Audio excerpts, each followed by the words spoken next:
from your ability to our need, O God. And we pray, Lord, that you may be glorified in the process. Especially as your word take fruits and bear fruits in our lives, bear fruits of righteousness, stability, peace, and godliness. May your word, Lord, be our food. And may you be the true speaker. Use your servant only as your footstool. But speak to your people. And in the name of Jesus, we reject, rebuke, drive away, bind the work of the devil. And set the Spirit free so that you, O Holy Spirit, may work in us and through us.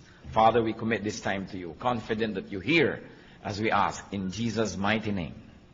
Amen. Nanghihina ako. Naramdaman nyo na po ba sa buhay nyo yan na parang isang problema na lang bibigay na kayo? Parang ayoko nang makarinig pa, hindi ko na kaya, tama na muna ngayon, pagpahingahin muna ako. Kumisa ng mga problema dumarating sunod-sunod, ang panghihina sunod-sunod, nakaka-demoralize, may sakit ka na kumisan, wala ka pang pera, tapos pinagtaksilang ka pa ng iyong kabiyak, sunod-sunod, mo nanghihina ako. O kaya ang dating ng temptation, hindi mapatid-patid, nanghihina na tayo, gusto na nating bumigay. Or you might be discouraged, disillusioned, ang lahat ng effect niyan, panghihina. Magkakamag-anak po ang mga feelings na nagbibigay nitong weakness na ito sa ating puso. But ito ay isang kasinungalingan. Because Jesus is strength and power. Kaya ang mga anak niya ay dapat nabubuhay sa victory, sa strength, sa power. What do people say? People say, I'm afraid. What does God in the Bible say to Christians? Hindi bagay sa'yo. Kung natatakot ang ating mga kapatid, hindi bagay. Sabihan nyo nga katabi nyo, hindi bagay sa'yo ang matatakotin. Diba? Hindi bagay. Bakit? John 14:27, do not let your hearts be troubled and do not be afraid. Madaling sabihin, mahirap ipamuhay, lalo naunahan na tayo ng takot, naunahan na tayo ng pandaraya ng kaaway, at tayo sunod-sunod na ng mga kabiguan ang nangyari. We are made to believe and conditioned to believe that we are no match to the enemy. Indeed, we are no match, but the Lord is. Our victor is our champion who has already won the battle for us. 2 Timothy 1:7, for God did not give us a spirit of timidity, but a spirit of power, of love, and of self-discipline. Yan ang ibinibigay sa atin ng Diyos, spirit of power. Kaya masasabi natin, hindi bagay sa'yo. Kahit mga kapatid, tayo manalamin, nanghihina tayo halimbawa, manalamin kasi mo, anak ka ng Diyos, hindi bagay sa'yo. Sapagkat ang mga anak ng Diyos, kailangan kamukha ng Diyos. Kasi kamukha nga tayo dapat ng Diyos, kawangis, lalong-lalo sa ating kalooban.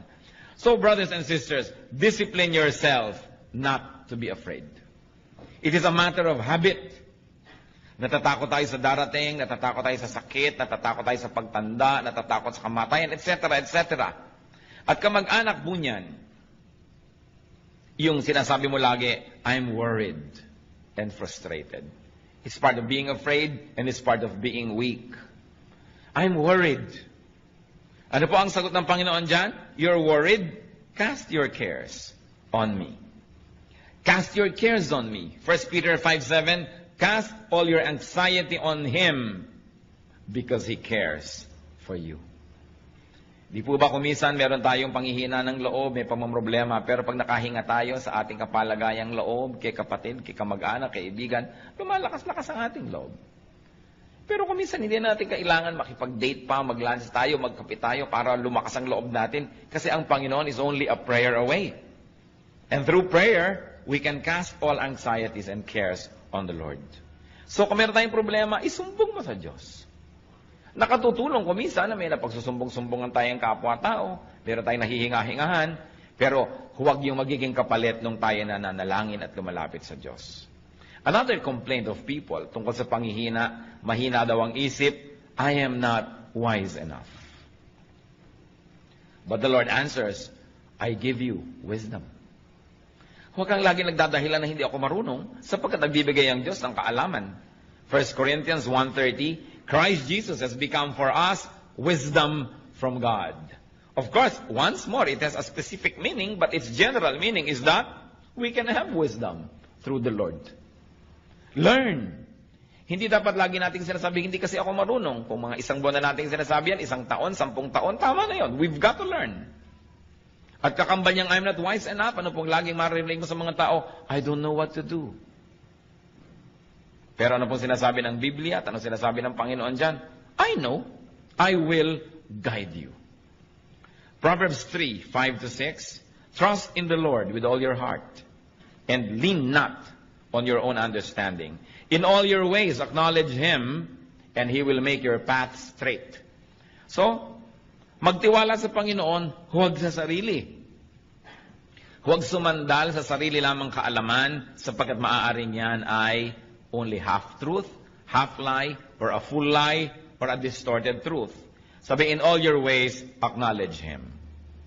Pag hindi po tayo sang-ayon sa kalooban, sa sinasabi, sa turo ng Diyos, doubt your scholarship, but do not doubt God. At kung tayo po ay hindi sang-ayon sa Diyos, siya ang ating sundin kasi siya yung Diyos at siya yung tunay na marunong. It is important to acknowledge our lack of wisdom and then seek God's wisdom. Ano po ang sabi ng mga tao doon sa mga, wala kasi akong alam, clueless ako, wala talaga akong alam dyan sa mga bagay na yan? Anong sagot sa atin ng Panginoon niya? Ask me, and I can give you discernment. Kaya yung panalangin sa Psalm 119, verse 1-5, I am your servant, give me discernment. So humihingi ng discernment to know right from wrong.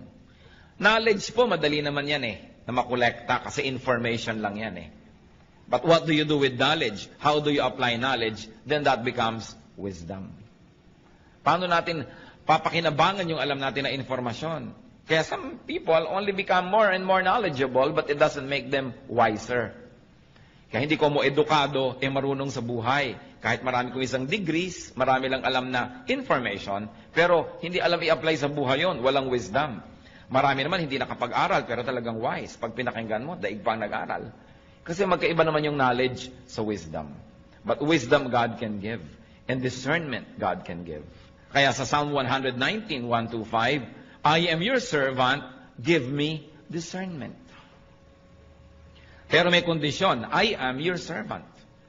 Ibig sabihin, ako po yung lingkod nyo, sumusunod sa inyo, napapasakop sa inyo, bigyan nyo ko ng kakayahan na makilala ang tama sa mali because error often comes dressed as truth.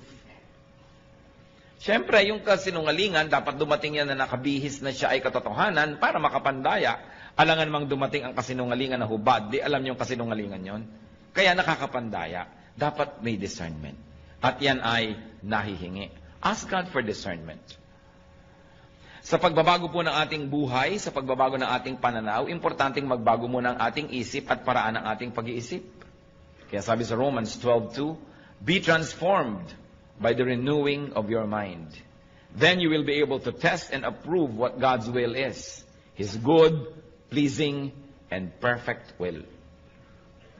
Yan ang kagustuhan ng Panginoon, tayo mabago. At wala pong nagbabago hanggang hindi mo na nababago ang paraan ng kanyang pag-iisip. Kaya ang ating isip ay pinapakain natin ng karunungan na nagmumula sa Diyos. At pagkatapos hinihingan natin ang pagpapala na yung karunungan na yun ay madilig at maging wisdom, maging applied knowledge. Kakambal ding reklamo ng mga tao dyan sa I'm not wise enough, hindi ako marunong. Yung nga iba excuse na yun Sa karunungan nga nila, nagkukunwa-kunwang di marunong para hindi maging responsible, para hindi mo asahan at huwag masisi. But the Bible says you can be wise. Hindi bagay sa mga anak ng Diyos ang hindi wise. Dapat ang mga anak ng Diyos ay wise. James 1:5, if any one of you lacks wisdom, he should ask God, who gives generously to all without finding fault, and it will be given to him. Nagbibigay pala ng wisdom ang Diyos. So kung wala kang wisdom, either hindi ka humingi o tinatanggihan mo yung binibigay ng Diyos. Pero kung tayo humihingi at handa tayong tanggapin yon, magkakaroon tayo nun. So we can learn to have wisdom. We can ask for such. And then we can be strong. Because to be wise is to be strong. Isa pa pong reklamo sa panghihina, sabihin iba, mahina ang desisyon ko. I don't know what to do. But the Bible says, the Spirit of the Word of God says, I can guide you. Pati nga sa sasabihin ng mga disciples, sabi ng Espiritu ng Diyos, tuturuan ko kayo ng sasabihin. Matthew 10:19. But when they arrest you, do not worry about what to say or how to say it. At that time, you will be given what to say. Kaya sabi ng Panginoon, kung darating ang panahon na kayo aarestuhin dahil sa akin, dahil sa aking pangalan, dahil sa pagtuturo nyo, huwag kayong mag-alala kung paano nyo ipagtatanggol ang inyong sarili. Huwag kayong mag-alala kung anong sasabihin nyo. Sa oras na kailangan nyo magsalita, bibigyan kayo ng Espiritu ng Diyos ng mga pinakatamang sasabihin. Kaya mga iba, sabihin mo, mag-Bible study ka, mag-lead. Ay, hindi ko marunong magturo, hindi ko alam sagutin ang mga tanong. O tumurong ka naman, maggawa ka ng ganitong ministry, hindi ko alam ang gagawin. Talaga pong hindi natin alam. Pero ang pangako ng Diyos, if we are His servants, He will give us discernment. Sasabihin natin, Lord, narito na po yung bibig ko, inaalay ko na po sa inyo, kayo po ang magsalita. Narito po ang aking kamay, kayo ang maglingkod through me. Narito ang aking paa, kayo maglakad at pumunta sa gusto niyong puntahan through my body. So I will become a living sacrifice, not a dead one. You can live in me, you can live through me, and you can love through me. That's why we become instruments and channels of God's blessings. Huwag tayong matakot. Ang mahalaga, inaalam natin ang pwede nating alamin. Hindi naman pwede natin sabihin na, oh Lord, kayo na po ang bahala, hindi na ako mag-aaral, wala na akong gagawin, bahala kayo. Nag-aaral pa rin tayo, nagsasanay tayo, at kung darating na yung panahon na kailangan gamitin yon, ang Panginoon ang nagbibigay sa atin ng kakayahan para magamit, maalala, at mabigyan ng tamang korte, hugis at kulay, yung mga dati na nating nalaman para magamit at ilapat sa pangangailangan ng sandaling yon. So we plant, the Lord makes it grow. So nag-aaral tayo, pagkatapos ang Lord ang magbibigay ng kakayahan na i-apply yung ating napag-aaralan. Tungkol pa rin sa panghihina, reklamo po ng marami, I'm so weak. Especially sa pananalig, mahina ang pananalig ko. Nagdadasal ako pero hindi naman ako naniniwalang ibibigay yung dasal ko, lalo't medyo extraordinary, medyo himala ang hinihingi ko, lalo't medyo hindi ko kita yung kasagutan, kulang ako sa pananampalataya. I'm so weak when it comes to faith. But the Bible says you can be full of power. You know, the first century Christians were known not for their knowledge, but for their power. Pag ipinagpe-pray nila yung mga may sakit, nagagalingan. Pag may mga ginagawa sila, kahit imposible, nagagawa. And you know, the power to forgive, the power to love, that's the greatest power. Hindi po nasusukat yung power sa kaya nyo magbuhat ng mga tone-toneladang bakal, o kaya kaya nyong lumangoy ng milya-milyang dagat, o kaya kaya nyong tumalon mula sa taas-taas ng mga pinanggagalingan. Well, that is strength. It is not power. Ang tunay na power, yung nagmumula sa kalooban. Yung nakakamuhoy ang isang tao, tas naiibig mo pa rin, that's power. Yung mahirap magpatawad, nakakapagpatawad ka, that is power. Yung sa halip na magagalit ka, naiibig mo yung kapwa, nagkakaroon ka ng puwang, ng pangunawa sa kanya, that is power. And God gives that power. Ang sagot ng Bible sa mga weak, you can be full of power. Pwede kang mapuspos at mapuno ng kapangyarihan. Kaya hindi sapat yung excuse na I am so weak, because the Bible says you can be full of power. Hindi sapat na tayo ay maging puro bigay na lang ng bigay ng excuse. Luke 17:6, He replied, if you have faith as small as a mustard seed, you can say to this mulberry tree, be uprooted and planted in the sea, and it will obey you. Kung meron daw maliit na pananampalataya, kahit kasing liit man lang ng buto ng mustasa, na mas maliit pa yun doon sa ulo ng aspile, sabi ko noon, kahit itong punong ito, utusan mong buhatin ang sarili niya at bunutin at itanim sa tubig, yun ang kanyang gagawin. Siyempre, isa yung talinghaga na sinasabi sa atin, walang imposible sa nananalig. Acts 1:8, but you will receive power when the Holy Spirit comes on you. So, Christianity is all about power. Kaya sinabi natin kanina, hindi bagay sa anak ng Diyos yung mahina. Nanghihina ka man kapatid, dapat sandaling-sandali lang para lang hangin na dumaan, pero hindi dapat ang tagal-tagal. Bakit? Sapagkat naaalala natin kung sino tayo. Tayo yung mga Kristiyano. Naaalala natin kung sino ang tumataguyod sa atin, si Kristo. Naaalala natin kung ano ang nagawa niya at nagagawa at patuloy na gagawin, lumalakas tayo. Kaya hindi bagay sa mga anak ng Diyos ang pinanghihinaan ng loob ng matagal. Paminsan-minsan, dinadapuan ka, parang langaw, ayaw mo man, nadadapuan ka, pero siguro naman nabubugaw mo para hindi magtagal.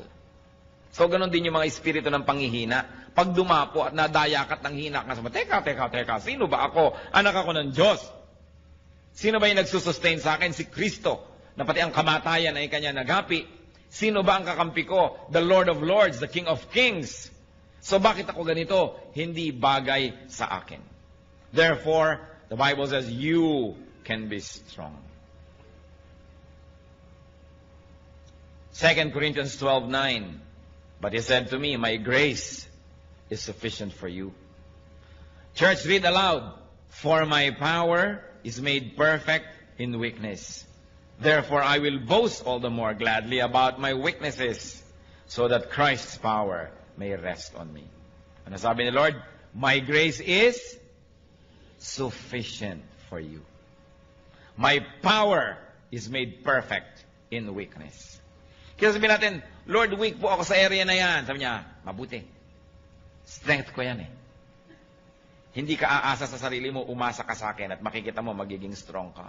Lord, 3 araw na ho, weak pa rin ako. Kasi hindi ka umaasa sa akin, umaasa ka sa sarili mo. Lord, weakness na weakness ko po, yung ganyang magagandang mga babae. Sabi Lord, strength ko yan. Umasa ka sa akin. Halika, tuturuan kita, tutulungan kita. Lord, weakness ko po yung pera. Pag pera na pinag-uusapan, talagang nalilito na ako. Kung nasan ang kaliwa at nasan ang kanan. Sabi ni Lord, strength ko yan. Tuturuan kita. Lord, weakness ko po yung magalit. Pagka napoprovoke ako, talagang napakadali kong magalit. Strength ko yan. Makinig ka sa akin, sumunod ka sa akin. Kung yung mga weaknesses po natin, papayagan natin ang Panginoon, doon ay kumilos at punuin yun. Yun ang magiging strength natin. Kaya sinabi, when I am weak, then I am strong. Kung yung weakness ko, isusuko ko sa Diyos. Alam niyo kung bakit nagkakandagi-bagiba ang buhay natin? Dahil sa weakness. Yung weakness, isinusuko kay Satanas. Weakness ko ang pera, tapos sabi ni Satanas, etong pera, sunod ka na agad. Kaya nasisira. Weakness ko ang kagandahan, so eto ngayon dumaan si maganda. Nasira ka na. Weakness ko yung pride, so tinempt ka ni Satan to be proud because God will not tempt you to be proud. O bumigay ka na, naging ka ng proud, nasira. Tatandaan po natin, yung weakness can make or break you. Your weakness can make you, if you surrender it to Christ and let the strength of Christ apply to that weakness. But your weakness can break you if you surrender it to Satan. Kaya nangyayari po yan kung minsan, o may mga hihinang ngipin, o yung ipinagawa at ipinaayos sa magaling na dentista, yun ang pinakamalakas. Kasi na-ministeran Kung minsan may mahihina ka sa iba't ibang subject sa school. Kung saan ka nagpa-tutor at nagpaturo, yun ang nagiging strength mo. Kasi pinayagan mo na yung strength ng iba, malagay dun sa area of your weakness. That's why if the strength of God is applied to our weaknesses, then we become very strong. Kaya yung po mga mahina, sabihin natin, then I'm strong. I can be strong through Christ. Kaya ang sinasabi dyan, I can do everything through Christ who gives me strength. Weakness makes room for God's power. Hindi ba ganun din yung mag-asawa? O masakit ang pakiramdam ko ngayon, mahina ang katawan ko, ikaw mag-drive. O yung isang nagda-drive. Where I am weak, you are strong. And because I relied on your strength, my weakness became strength. Mahina ako magkwenta, ikaw magkwenta kasi magaling ka sa math. So dahil in-acknowledge mo yung weakness mo, hinayaan mo yung strength ng iba na pumasok sa area na yon, naging strength tuloy. Mahina ako sa pagdisiplina sa mga anak natin, ikaw nga magdisiplina, susuportahan kita, nagiging strength. So ano po ang weakness nyo, kapatid? Ibigay nyo sa Panginoon, magiging strength. Kaya sinabi natin, hindi bagay na mahina ang isang Kristiyano. At tungkol din sa panghihina, pagreklamo ng marami, lanta na ako. No more energy. Hindi ko na kaya, pagod na ako sa pagtuturo, pagod na ako sa ministry, pagod na ako sa pagpapakabanal, pagod na ako sa pagiging mabuti. Mahina na ang katawan ko, mahina na ang espiritu ko. But the Bible says, you can be refreshed. John 4:14. But whoever drinks the water I give him will never thirst. Indeed, the water I give him will become in him a spring of water welling up to eternal life. Sabi ng Panginoon, nauuhaw ka? Dito ka uminom. Ang ipapainom ko sa'yo, pag ininom mo, di ka na mauuhaw uli. Pero Lord, bakit lagi na lang ako nauuhaw? Hindi ka sa akin umiinom. Kasi ang sinabi, pag uminom ka sa aking bukal, hindi ka na mauuhaw muli eh. Pero bakit lagi na lang uhaw ng uhaw yung marami? Lagi na lang lungkot na lungkot, samantala ang Panginoon ay kasiyahan. Lagi na lang takot na takot, samantala ang Panginoon ay stability and security, because we really do not let the power of Christ rule our lives. Kaya ang sabi sa Psalm 1, verses 1 to 3, Blessed is the man who does not walk in the counsel of the wicked, or stand in the way of sinners, or sit in the seat of mockers. He is like a tree planted by streams of water, which yields its fruit in season, and whose leaf does not wither. Whatever he does prospers. So ano man daw ang ginagawa ng tunay na nakasausaw ang kanyang ugat doon sa batis ng Panginoon, kahit anong ginagawa niya ay nagiging mabunga. So paano natin malalaman kung hindi tayo nakasausaw sa batis ng Panginoon? Hindi tayo mabunga. Baliktarin nyo lang. Kasi pagka nakasausaw ka daw, mabunga ka, hindi ka mabunga, di ibig sabihin hindi ka nakasausaw. Hindi po, lagi naman ako sa church. Hindi ibig sabihin, no, nakasausaw na tayo sa tunay na salita ng Diyos. Palabasan naman ako ng Bible, ang dami ko alam na verses. It doesn't follow that we are already godly and we are really drawing strength from the Lord. Kailangan talaga tunay, hindi pakitang tao, hindi panglabas, at hindi pangimbabaw lamang. Lalaliman natin. So, ang mga anak ng Diyos, hindi bagay na lalanta. O ba't ganyan ang itsura mo? Lumong-lumo na ako eh. Pagod na pagod ako sa kabutihan. Teka, hindi bagay yan sa'yo. Hindi ka dapat nalalanta ng ganyan. Baka hindi ka planted by streams of water. Akala mo lang. Kaya kailangan lagi tayong nagre-renew ng ating relationship with the Lord. Lagi tayong nagre-renew ng ating kabanalan. Humihingi ng tawad sa ating mga kasalanan.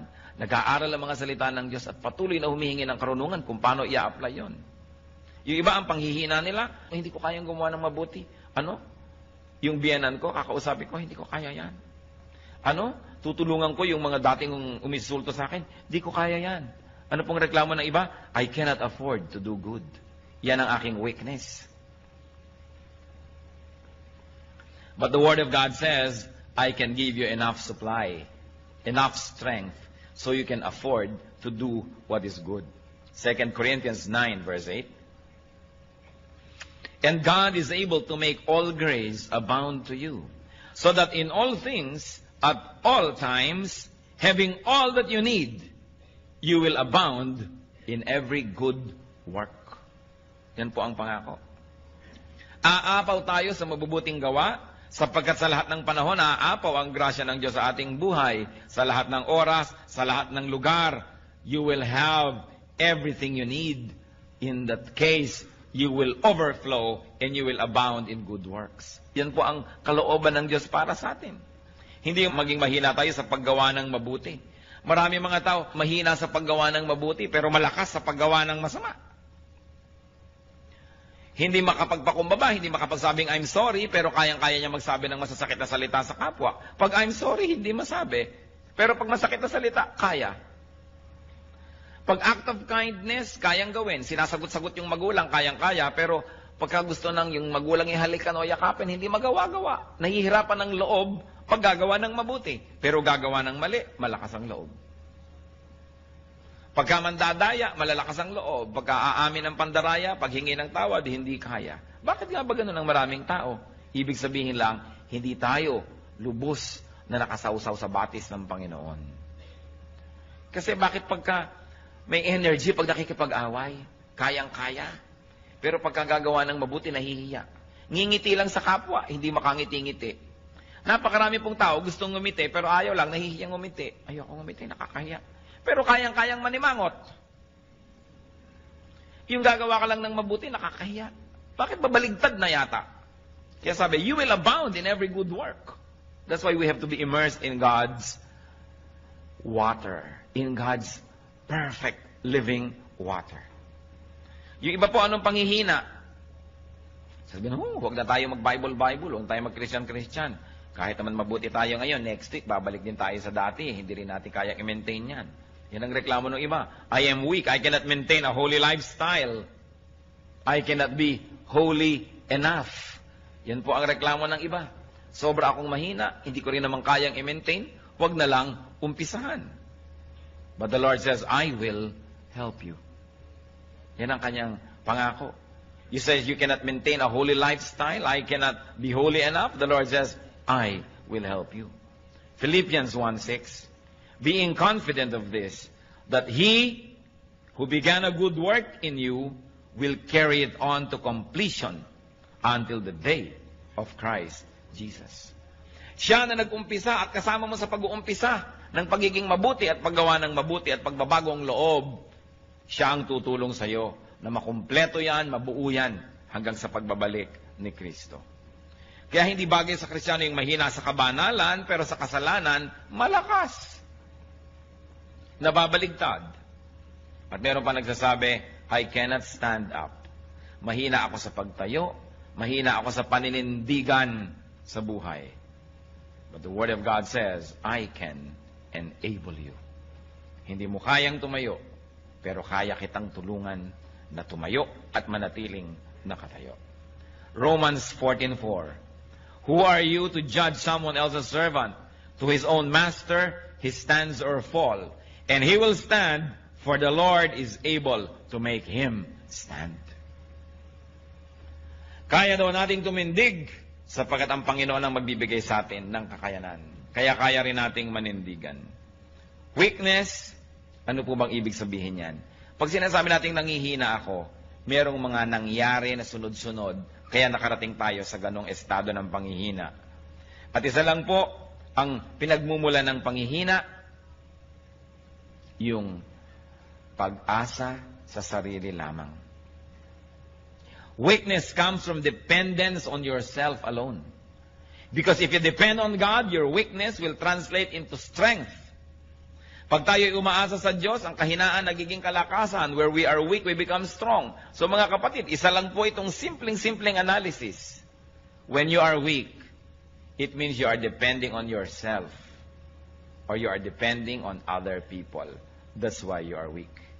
Because the moment you depend on God, and you let God do His mighty will, then your weakness becomes strength. Hindi natin sisisihin ng Diyos. Bakit po mahina ako dito? Pinapabayaan niyo na yata ako. Sabi niya, where you are weak, you will become strong. But you've got to do it my way. You've got to give me space. You've got to let me do what I'm good at doing. And that is to restore you, to strengthen you. But remember, God gave us free will. How you use that free will make or break you. Saan po ba tayo mahina? Tayo na lang nakakaalam. Alam ng Diyos. Huwag naman ninyong gawing kahinaan yan last year, kahinaan pa ngayon, kahinaan pa next year. What is important is that we are changed from glory to glory. That we become Christ-like. More and more Christ-like. That we do not become sinless, but we sin less and less and less. Na hindi tayo lagi nagtatago sa likod ng mga excuses na ganyan talaga ako, tanggapin mo na lang kung ganyan. Yun talaga ako, sapagkat hindi good enough yung ganun lang talaga. Kailangan magbago ng magbago at binibigyan naman tayo ng Panginoon ng kapangyarihang magbago. One of the noblest way, most sublime way to worship God is to be more and more like Him. Mabuti yung pag-awit, mabuti yung offering, mabuti yung pagsayaw sa Panginoon, mabuti yung pagtugtog, pag-worship. Pero isa po sa mga pinakamalalalim na paraan ng pagsamba, yung tayo'y lalo nang maging kawangis ng ating Diyos. That is one of the best ways to please the Lord. Di ba kung magulang ka, kamukha mo yung anak mo, tuwang-tuwa ka. Di ba? Kamukha ko ang anak ko. So gusto ng Diyos, makita niya na kamukha tayo. Kaya manalamin nga tayo at magtanong, teka, kamukha ka ba ng Diyos? Anong ginagawa ng mga sungay-sungay dyan? Diba? Alis-alisin niya mga yan. Ang mga kalikaliskis na yan, alis-alisin kasi hindi kaya kamukha ng Diyos. Kaya dapat tayo nagtatanggal ng mga hindi dapat. Lalong-lalo yung mga weaknesses. Alam niyo po yung weaknesses, it's only in the mind. Nakita niyo yung mga pag may biglang sunog? Ano nangyayari kahit buong refrigerator nabubuhat Pero pag tapos na yung sunog, 3 na yung nagbubuhat, di pa maibalik-balik yan. Kasi alam nyo, yung inisip mo, kailangan ko itong gawin, nagkakaroon ng pagbabago sa iyong katawan, sa iyong buong pagkatao na nagagawa mo yung dapat gawin. Kung sunog lang yun, nagkakaroon tayo ng lakas.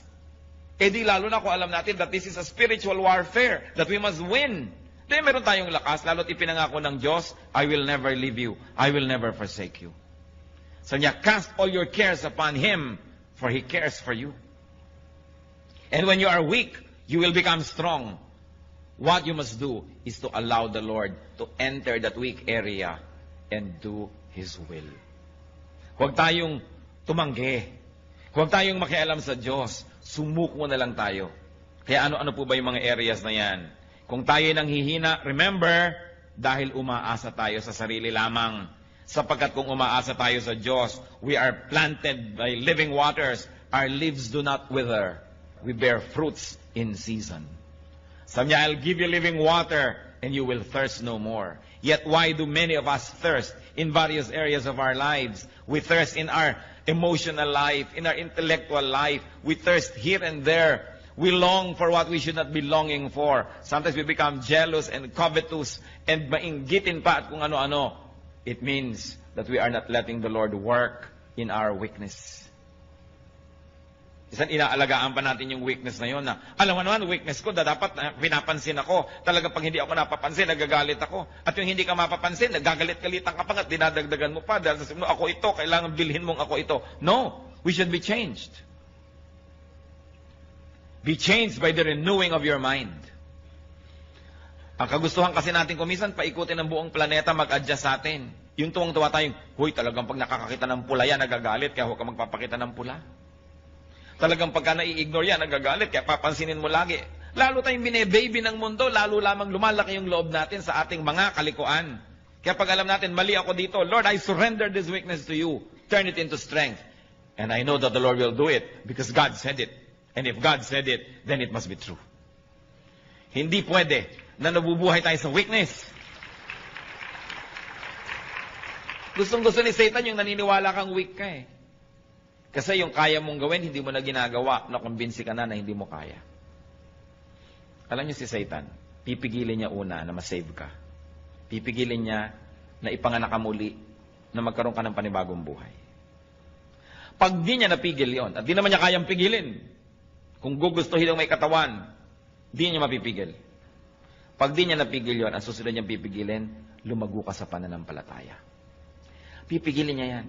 Kukumbinsihin ka niya, hindi talagang maramdamin ka, dapat unawain ng mga taong maramdamin ka. Hindi talagang itong weakness mo, hayaan mo nang, yan ay i-maintain mo na, kasi konti lang naman ang weakness mo, dapat weakness mo na talaga yan, tanggapin na lang nila yan. Yan ang mga pandaraya ng kaaway para huwag tayong mag-grow. Sapagkat ang tao, pag ikaw ipinanganak na muli, dapat ka namang lumago at mag-mature. Kaya ang goal natin, first is to have a new life, the rebirth, and then to grow into maturity. Pero ang dami hindi nagmamature. Because they continuously believe in the lies of Satan na okay ka na, pwede na yan. Kailangan hindi. Kailangan patuloy tayong humihingi ng pagbabago.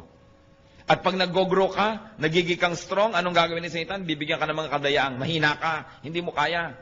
Masakit ang katawan mo ngayon, meron kang sakit sa bato, meron kang diabetes o mahina ka. Kaya tuloy, idadamay na niya yung pati lakas ng loob mo, espiritu mo, panghihinain ka na sa lahat ng area. Wala kang pera, hindi mo kayang gawin yan. Ang weakness mo, wala kang pera. Bakit? May pera ba yung mga apostles? May pera ba si Kristo? May pera ba sila nun? Ang dami nila nagawa. May wala kang ganito, wala kang ganyan. Puro pandamaya. Ang ibig sabihin lang, mahina ka, mahina ka, mahina ka. Ikaw naman naniwala na, mahina nga ako. Kaya siya ngayon, nakaka-take over. But when you do not give Satan the space, he will never have space. That's why the Bible says, resist the devil and he will flee from you. Just resist. You don't have to fight. Bakit mo lalabanan yung demonyo? Yung malakas yun. Nilabanan na siya ng Panginoon at natalo na. Kaya hindi na dapat tayong parang lagi nakikipagtunggali. Sabi natin, teka, tapos na ang labanan na. Bakit nakikipaglabanan naman ako? Nadaraya yata ako ha. Narito na lang ako para kunin yung premyo. Narito na lang ako para mag-enjoy ng victory ng Panginoon kasi siya yung lumaban para sa akin. Ano't nakikipaglaban na naman ako? Dinadaya tayo eh. Victory is already ours. Kaya pag nadadaya kang hindi ko to kaya, sabi mo, it's a lie because the Lord already rose from the grave. Binayaran na lahat ng kasalanan. Tinalo na si Satanas. Bakit ako mamumuhay na talunan? Bakit? Alagad ba ako ni Satan? Hindi. Bakit ka talunan? Siya yung talunan. Dapat dito ka sa kabilang panig sapagkat ang Panginoon ay nanalo. Kaya tayo, we can have victory.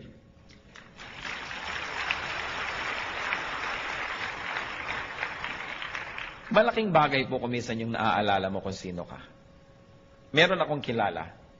Napakabuti ng pamilyang nilakihan, mabuti naman yung naging foundation ng kanyang buhay.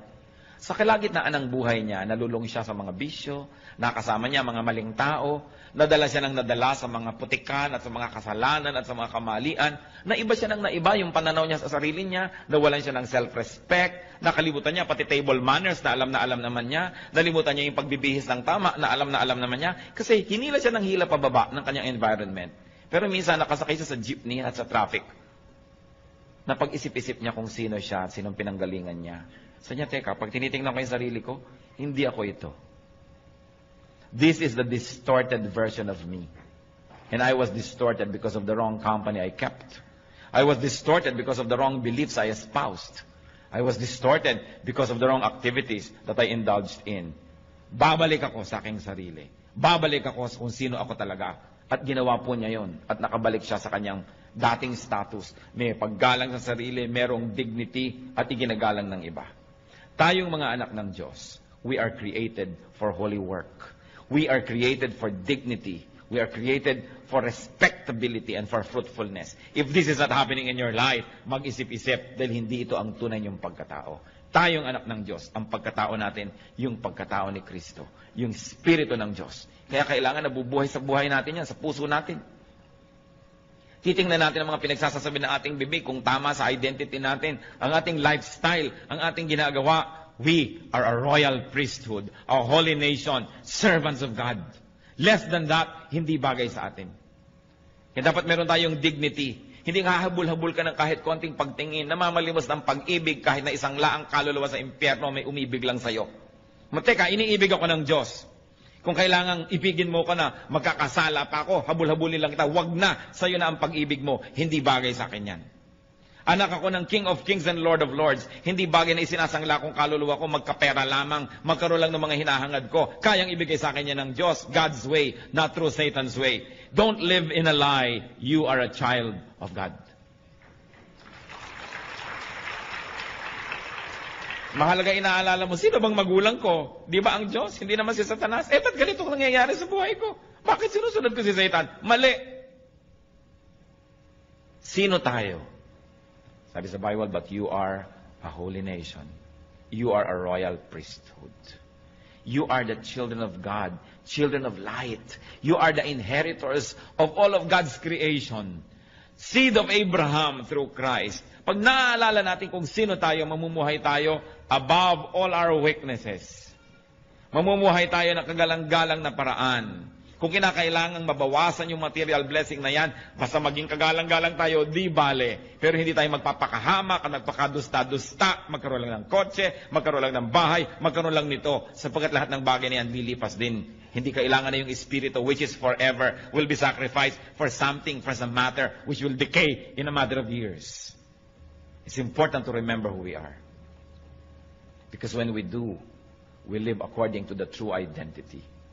Sasabihin nyo, pero sino ba ako? Dati naman talaga akong taong putik.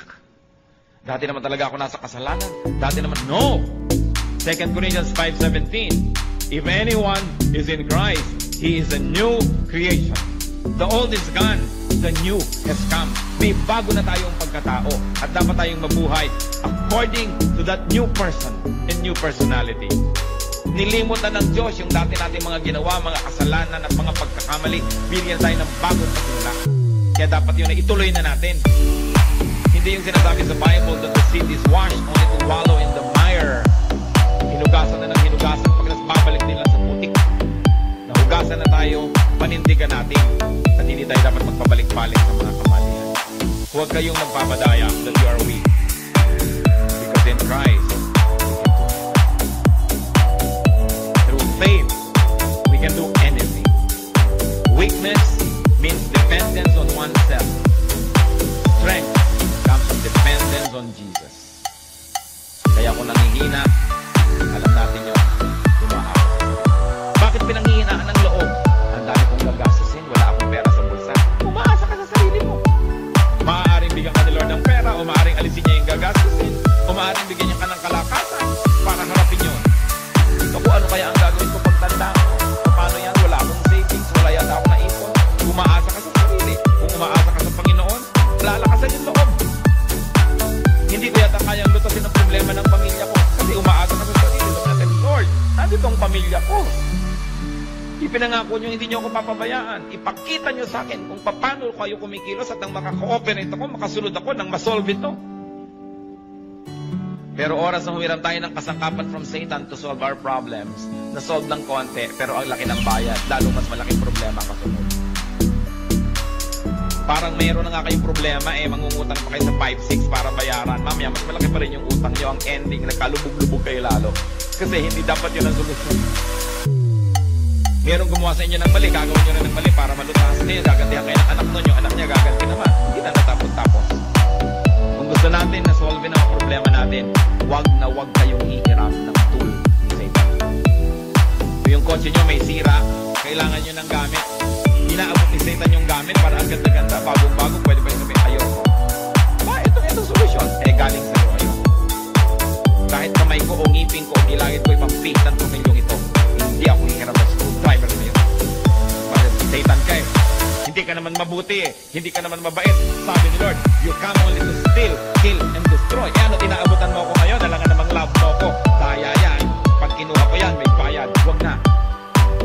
Huwag kayong hihiram ng tool ni Satan. Dahil lalo niya kayong iluto. Yung mga iba dyan, misis, pinagtak sila ng asawa. Pastor, kaya magpataksil na rin ako. Bakit? Hihiram ka na kay Satan. Humiram yung asawa mo ng ganung tool. Yun naman ang ibabalik mo sa kanya. Di pareho na lang kayo ngayon. Lalo ka nang nawala ng pag-asang maahon-ahon dyan. Dati kalahati lang ng inyong partnership ang nasa dilim. Ngayon pareho na. Di lumubog ka lalo. Huwag hihiram kay Satan. Pag nanghihina tayo, palakasin lang ang loob kay Satan hihiram. Huwag na huwag. He comes only to steal, to kill, and to destroy. Hindi niya kayo mahal. Kaya huwag kayong padadaya, natatanggap ng anything kasi may bayad yon. Umasa sa Panginoon. Ang sabi niya, I will never leave you. I will never forsake you. At si Jesus, hindi sinungaling. God is only a prayer away. Kung ano man yung mga weaknesses natin na yan. Weakness ng ating personality, weakness ng ating espiritu, weakness ng ating katawan, weakness ng ating pag-iisip. God is our strength. At sabi niya, cast all your cares upon me, for I care for you. Aming Diyos, kami po'y lumalapit. Nilalapit na aming puso na kumisan ay dinadalaw ng panghihina. Kadalasan ay nadadaya na rin ng mga kahinaan. Kayo na nakababatid ng kalagayan ng bawat isa. Kayo na nakakakita ng puso namin, Panginoon. Inihahain po namin ang puso namin sa inyo. Hinihingi namin, pakalinisin ninyo. Salain ninyo ang mga kasinungalingan na tinanggap nito at alisin nyo po sa aming puso. At puspusin nyo kami ng espiritu nyo. Espiritu ng kapangyarihan, ng kaliwanagan, ng kabanalan. Lord, hubaran mo po ng mga balat kayo ang mga ginagawa ng kaaway at nang makita namin na ito'y masama. Unmask the work of the devil so that we may recognize it for what it is. And give us the wisdom to know your work apart from the work of the evil one. Huwag na huwag kaming hihiram ng tools from Satan, Panginoon. At sa mga kahinaan namin ito, alam nyo ito, kayong lumikha sa amin. Di pa man kami sinisilang, nasilayan nyo na kami sa sinapupunan ng aming mga ina. At alam nyo, Panginoon, ang mga kahinaan namin. And we ask you, Lord, like empty cups, we fill our hearts to you. Fill our cups with your strength. Fill our hearts with your power. Palitan mo ang mga kahinaan namin ng kalakasan mo, O Panginoong Jesus. At itinataboy namin ang anumang hinihiram naming kalakasang huwad galing kay Satan. In the name of Jesus, we reject all things that we have mistakenly borrowed from the evil one. All methodologies, all tools from Satan, we reject and rebuke in the name of Jesus. At Lord, kami nagbibihis ng iyong pong kapangyarihan. Clothe us with your strength. We are the people of strength because we are your people. As we are your people. As we are your